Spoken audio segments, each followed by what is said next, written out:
Vamos a darle la palabra a Carmen Rodríguez, que va a hacer una reflexión final en base a todo lo que se ha presentado.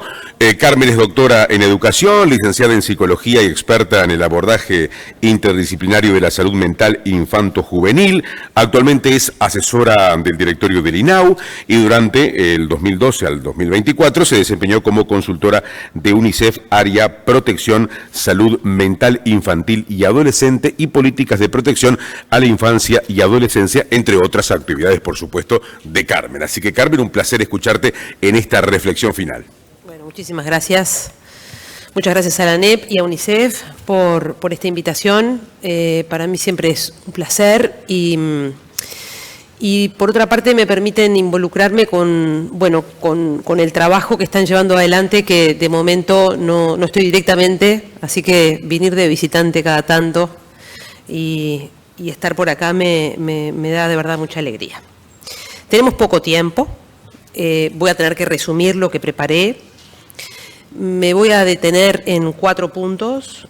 Voy a comentar las 3 experiencias de las que escuchamos recién y les quiero recordar el título de las 3.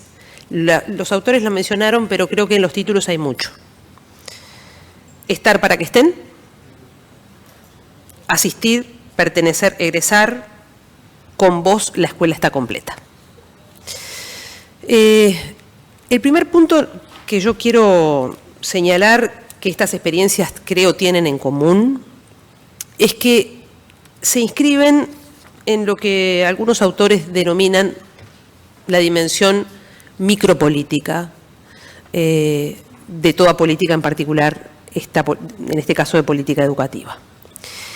Y quiero detenerme en señalar por qué y qué características tienen lo que acabamos de escuchar para que lo podamos nombrar diciendo acá hay una actividad, hay 3 actividades micropolíticas. La primera cosa es que voy a ahorrar por una cuestión de tiempo los academicismos, la referencia a autores y demás, capaz que, porque si me detengo mucho en las referencias bibliográficas, en todo caso después con la gente de la organización, pero si tomamos a Félix Guattari, que es quien de alguna manera puso a andar por primera vez este concepto, hace ya 6 décadas. Lo primero que nos señalan los autores que trabajan este concepto es que eso que llamamos micropolítica no es una reducción en miniatura de lo macro. No se trata, cuando hablamos de un trabajo micropolítico, y digo esto sabiendo que estamos muy concernidos en esto, no se trata para la dimensión micropolítica de replicar lo mismo en todos lados. No se trata de una concepción del territorio político, sea educativo o sea de lo que sea, bajo un concepto que nosotros tenemos que resolver un conjunto de variables y simplemente hacerlas descender para que se anclen en los territorios. Todo esto hay que hacerlo, porque no hay política pública que no tenga que resolver un conjunto de variables absolutamente relevantes que le dan la coordenada al trabajo político y sin ello no hay política posible. La micropolítica no va contra la dimensión macro de la política. En todo caso, lo que está en juego es si podemos tener entre la dimensión macro y la dimensión micropolítica una conversación inteligente. Y creo que para tener una conversación inteligente en este punto hay que poder comprender que no se trata de esta dimensión en miniatura de lo macro, sino que eso que llamamos la micropolítica es, y esto sí es una cita casi textual, es una dimensión infinitamente más compleja que lo macro, porque lo macro opera reduciendo. Y entonces nosotros decimos ausentismo. Y en la dimensión macro podemos hacer un montón de lecturas. Por supuesto está la cuestión de la cuantificación, la cuestión del monitoreo, la cuestión presupuestal, la cuestión conceptual, la visión política, todo eso es muy importante. Pero cuando pasamos a la dimensión micropolítica, nos metemos en un territorio mucho más complejo. Y entonces Una cosa es hablar del ausentismo, de la desafiliación en términos generales, y otra cosa es ocuparse de tramitar en la dimensión micro los ausentismos que no se comportan como un magma homogeneizante. Y este es el problema, y yo creo que en este sentido el sistema educativo, y voy a tomar una posición personal, tómenla como personal, creo que comete un error cada vez que quiere aplastar el trabajo micropolítico de los operadores de los infinitesimal, como los nombraba Gabriel Tardé.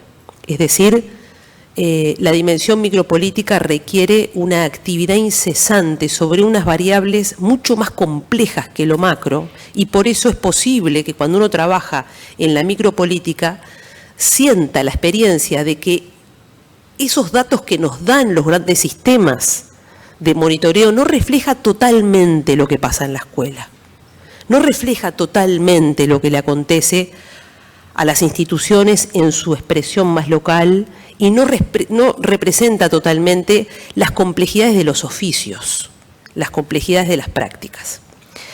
Por eso creo que personalmente confío en toda visión política y en toda conducción macropolítica que no esté centrada en aplastar, doblegar y dominar las experiencias micropolíticas, sino todo lo contrario.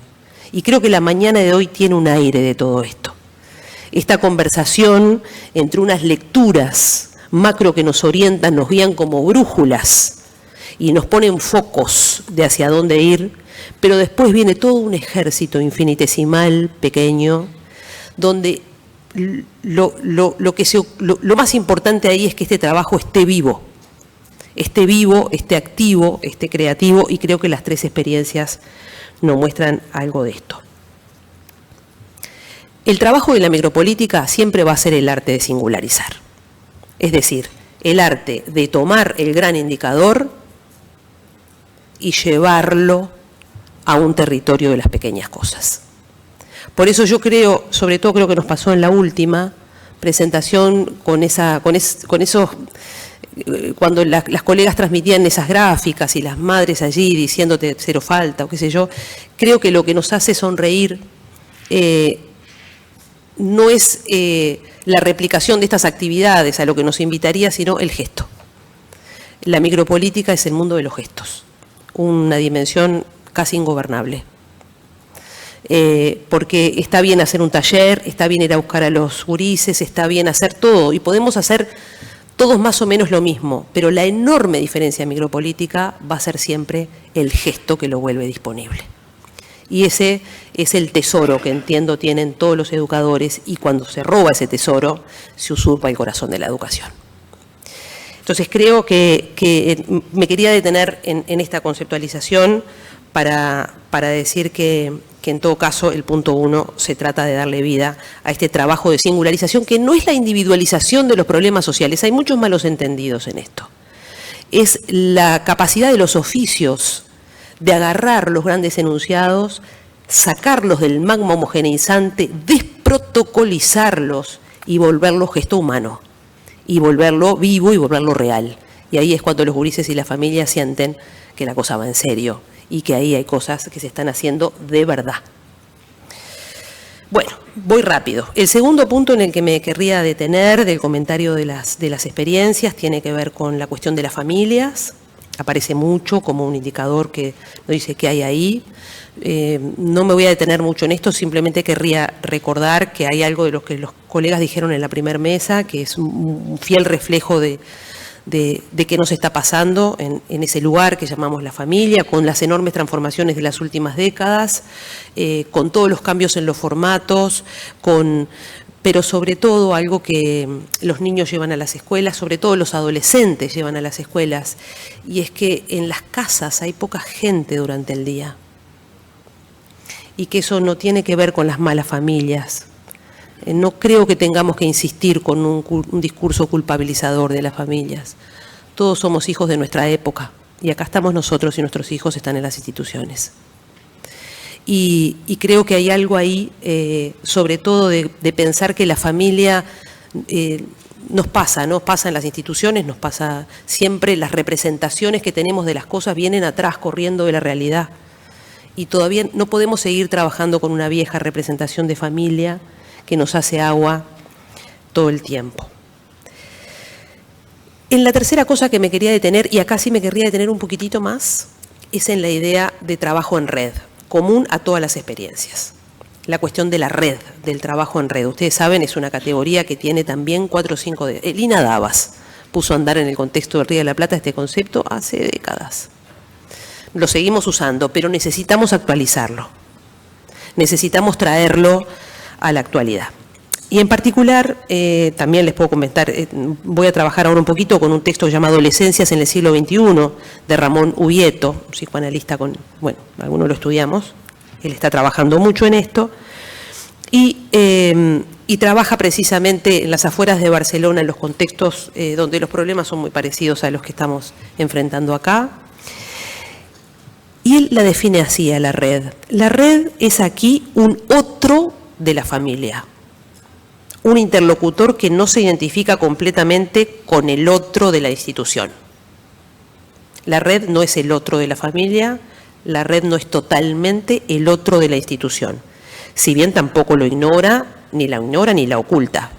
Se trata de no encarnar para los gurises un otro completo, omnividente y omnipresente, lo que sería una verdadera figura de control con tintes persecutorios. Pero tampoco un otro indiferente, sujeto más a protocolos y a urgencias competenciales que al sufrimiento real de las personas.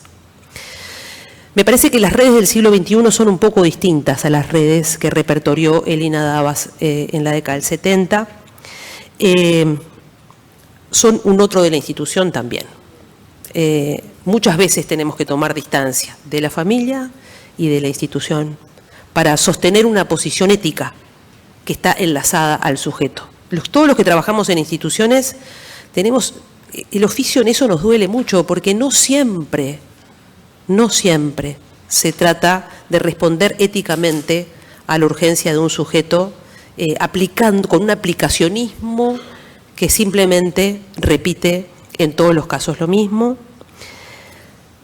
Es una red que no se arma para que los sujetos pasen por ella. Esto lo define así Ubieto. No es una red que armamos para que los sujetos pasen por ella. Es una red que armamos bordeando la vida de los sujetos. Por eso no es una red burocratizada que sesiona los martes a las 3 de la tarde en tal lugar. Es una red contingente a un sujeto. Nos juntamos para ocuparnos juntos de la situación singular. Y tendremos que tener muchas redes y no una burocracia de red que tiene un día. Digo, también las podemos tener y son útiles, por supuesto, pero no necesariamente para acompañar este problema del que estamos hablando, que es conmover la relación de los gurises y de las familias con la institución educativa. Es una red, dice Ubieto, que no se confunde al sujeto con su acto. Esto me parece muy importante. Una red que separe al sujeto de sus actos. No es lo mismo faltar que ser un ausente o ser un ausentista, es otra cosa. Una red que pone foco en la singularidad. Una red que trabaja colaborativamente. Acá tenemos mucho, ¿no? Ustedes saben, nosotros tenemos más historias de enojos entre los equipos de los distintos programas que la capacidad de colaborar entre todos en torno a un sujeto en singular que necesita de 4 o 5, que capaz que no son los mejores, que todos están fallados, todos lo estamos, pero son los que están, y para ese sujeto es lo único. No se puede traer a otro profesor de geografía, es el que tiene. No se puede, y con eso que se tiene hay que poder, no lo tomen en serio el ejemplo, quiero decir, las personas falladas, que también son las que están, y con eso hay que tejer, y no se trata de edificar los conflictos y de suponer siempre que el problema es del equipo de antes, y por supuesto lo peor será con el equipo que sigue. Entonces, hay algo a rearmar en este sentido. Me toca apurar, Carla, ¿no? Ya te siento los dedos. Me hace así, los gestos. Bueno, y por supuesto hay que entender que las redes del siglo XXI no son sin virtualidad. Voy a volver en esto con la cuarta cosa que sí voy a decir un poquito más y ya termino, que es la cuestión, lo dijeron las tres experiencias, la cuestión de trabajar caso a caso, la cuestión singular, la cuestión del sujeto. Yo creo que a la institución educativa le cuesta esto, porque está hecha para los grandes números, su tradición es el gran número. Y entonces ahora tiene que ocuparse de algunos problemas singularizando. Y algunos dicen que vamos a ir uno por uno. Bueno,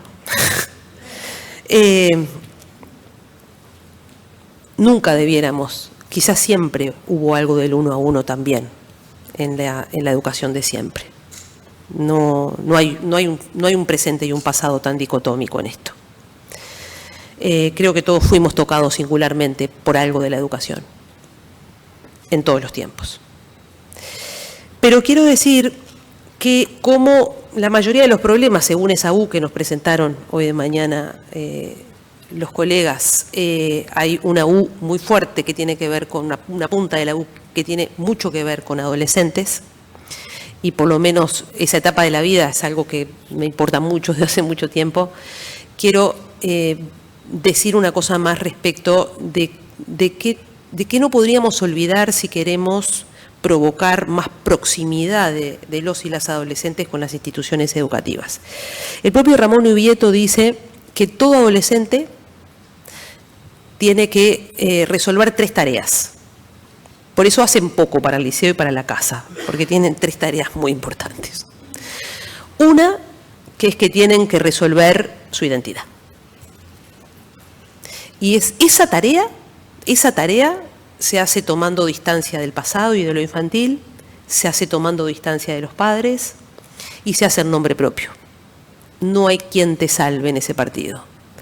Cada sujeto lo tiene que hacer personalmente. Acá no hay madre que te valga, no hay profesor que te valga. Cada uno tiene que resolver quién es, tiene que encontrar las respuestas a las preguntas de quién es, y por eso, metafóricamente y no tanto, va a tener que nacer otra vez.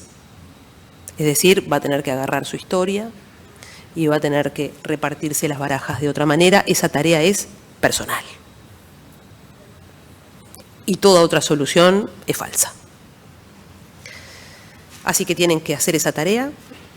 Hay una segunda tarea que todo adolescente tiene que resolver, y en esta sí vamos a poner a la institución educativa en el centro del asunto, porque todo adolescente tiene que resolver un pertenecer. Todo adolescente está aterrado porque quizás tal vez se queda fuera de todo, porque quizás tal vez nunca encuentre un solo lugar en el que se sienta cómodo, quizás nunca se ha querido realmente en ninguna parte, y por lo tanto todo adolescente y toda adolescencia supone una escena terrorífica. Es si un día va a encontrar un lugar de pertenencia en este mundo afuera de la casa, porque la casa no le alcanza. Y acá sí, voy a volver a esto para cerrar. La tercera tarea que todo adolescente tiene que resolver es que ahora tiene un cuerpo sexuado y tiene que andar con él a cuestas. La educación sexual ayuda un poquito, pero solo un poquito. Entonces, la cuestión es en el medio. La cuestión es que todo adolescente está aterrado por pertenecer. Y acá yo creo que la disputa en la desvinculación educativa es a qué pertenece. Y por eso la disputa ya no es con la familia, no peleemos más con la familia. La disputa es en el lazo social. Y entonces ahí hay unas ofertas brutales. Por supuesto está la red, internet, los influencers, todo ese mundo que ofrece. Los adolescentes necesitan influencers. El tema es si los encuentran todo el tiempo en la red, o capaz que en el liceo queda alguno que que pase algo ahí. Yo creo que la educación de adolescentes nunca va a ser, lo dije muchas veces y cada vez estoy más convencida, nunca es una cuestión que se pueda resolver exclusivamente en el campo de los contenidos.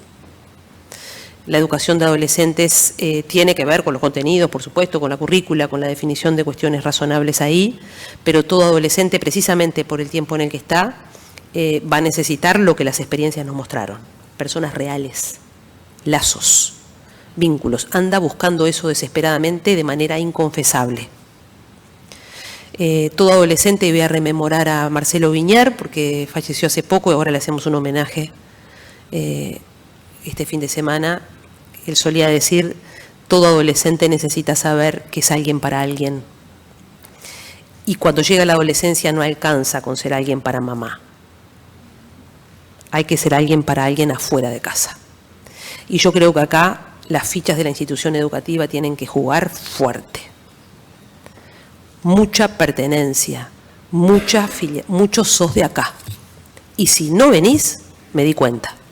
Hoy me di cuenta. Bueno, ojalá que sea por ahí.